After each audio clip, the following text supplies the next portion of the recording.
Pour quelle raison est-il interdit de vouloir chacun changer le monde, en parlant de sa vérité au café du commerce? Pourquoi les débats vitaux sont-ils toujours tranchés par des ultra-techniciens, devenus insupportables? Sur quelle logique cela est-il basé et sur quelle histoire explicable? Pour que les gens puissent saisir la subtilité, pour qu'ils et elles acceptent librement de modérer leurs paroles, d'y penser à deux fois, pour ne pas être pour la énième fois la cause des pires abominations.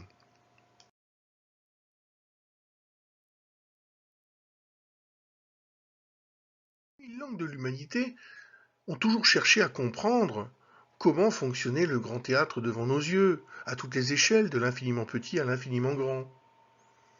Au début, c'est le bon sens, plus les images, plus les mots des langues, sans se poser de questions, qui règnent. Les dieux innombrables comblent les vides. Le problème de cette pensée, c'est que rapidement, la mauvaise traduction des mots et des images de mots des langues opposées amène les gens au chaos, qui détruit les cités-États, les empires, partout dans le monde humain. Arrive l'Antiquité, les Grecs, et donc les philosophes, les sages, vont introduire la raison pour tenter d'échapper au chaos.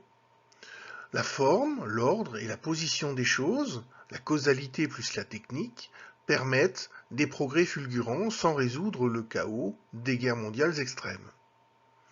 Dit autrement, il y a 500 ans, ce sont 5996 langues qui sont hors jeu, les images et les mots plats ne permettent pas de comprendre. En 1604, c'est la philosophie qui reconnaît être hors jeu, les mots des langues sont hors jeu.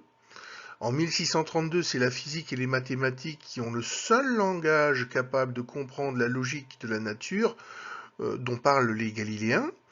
La science moderne naît des invariants, d'équivalence entre des éléments 100% sans rapport. Les invariants permettent d'expliquer le tout de mieux en mieux avec 3 éléments seulement. Or, les gens sont incapables de comprendre le concept. Personne n'a su le leur transmettre et leur dire ce qui change radicalement avec Galilée. Il n'est plus possible de se représenter le mécanisme de la nature par une image ou par des mots. En 1900, comble de tout, les lois réversibles et la science classique elle-même sont hors jeu. Et ainsi, depuis 1925, seules les lois tirées de l'infiniment petit, par la science quantique, tentent de garder la main sur le réel. Elles sont 100% contre-intuitives.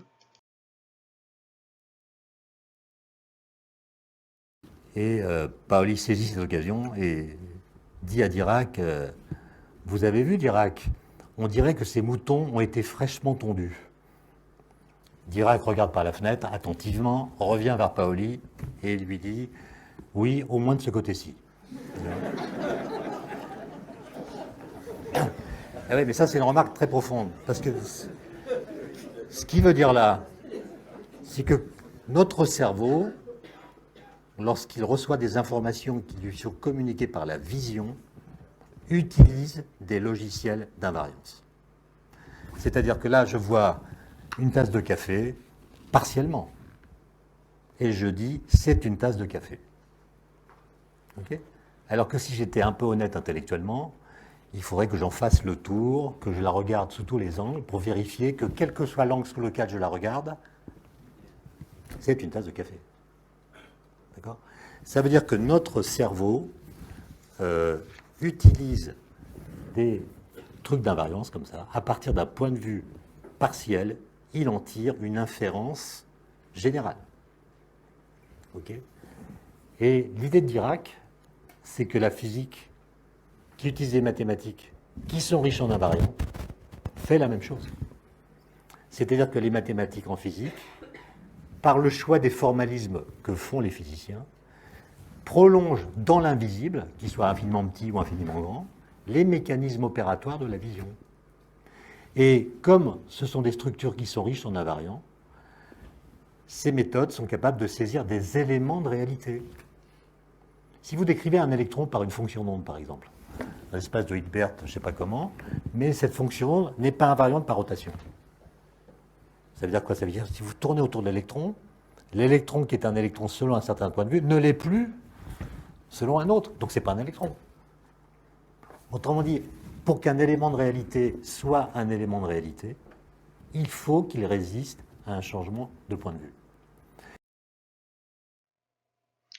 Toute image devant nos yeux, mot ou image de mot, pose la question « est-ce vraiment vrai ?» Alors que l'humain n'a pas envie de se prendre la tête, comme il y a 2500 ans, le langage de la science est le seul qui continue systématiquement à chercher à tourner derrière les 0,5 de la partie de l'image que l'on ne voit jamais, pour savoir si l'on ne fait pas, une fois de plus, une erreur très lourde de conséquences. Le paradoxe EPR est une bataille qui a lieu en 1935. C'est la dernière bataille du réel observable local. Albert Einstein défend l'idée qu'il doit exister un élément de réalité locale qui permettrait de tout comprendre autrement. Il raisonne à deux corps, mais est incapable de les différencier. Niels Bohr gagne la bataille. Et après les tests des inégalités de John Bale, à gauche, et d'Alain Aspect à droite, le quantique est dit complet. Le chemin des Galiléens est lui-même totalement clos et interdit par l'expérience. Les lois de l'infiniment petit règnent sur le technomonde de 2021. Elles sont introduites partout, clonées dans nos modèles et liées à notre réel, sans connaître les limites éventuelles imposées par le vrai langage de la nature 100% complet à n-corps. La différenciation quantique non commutative supersymétrique n'est pas prise en compte.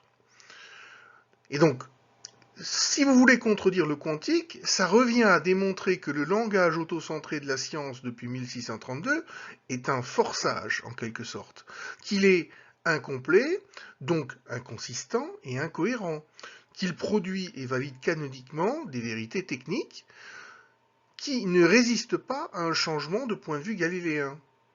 Ils font perdre, en quelque sorte, une dimension depuis 400 ans, et ça, il faut que vous le prouviez. Ces vérités unilatérales produisent aujourd'hui la décohérence des langues, plus du réel apparent. C'est le chaos en pire, car mécanisé par un biais invariant. Eh bien, c'est toute la démarche que je me propose de vous expliquer dans un petit film, en contredisant frontalement le monde académique de 2021, pris à son propre jeu, à sa propre ignorance. Pour avoir le droit de parler sur ce sujet fondamental, il faut savoir faire cela. Tout d'abord, trouver une chute des corps nouvelle enrichie. Ensuite, savoir différencier deux corps abstraits de manière invariante. Rouvrir le débat EPR, plus refaire les calculs, plus trouver un résultat nouveau. Dire des choses que le formalisme actuel ne dit pas. Définir le réel de manière universelle pour toutes les langues. Avec pour objectif repartir avec un langage commun à toutes les langues de l'humanité, avec une loi fondamentale enfantine au-dessus de toutes les autres, qui met tout le monde d'accord, qui explique clairement ce que le langage de la nature impose comme vérité depuis au moins 14,3 milliards d'années.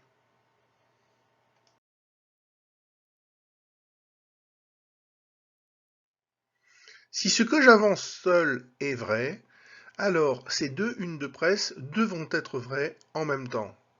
À la fois côté gauche, pour les 8 milliards de personnes de l'humanité, qui vont apprendre à parler et à penser entre toutes les langues en même temps, en intégrant bien ce qu'implique vouloir une liberté réelle. Et de l'autre, le côté scientifique, les états de droit, le commerce, la finance mondiale, devront intégrer le secret des plis des référentiels galiléens comme une loi fondamentale supérieure à toutes les autres.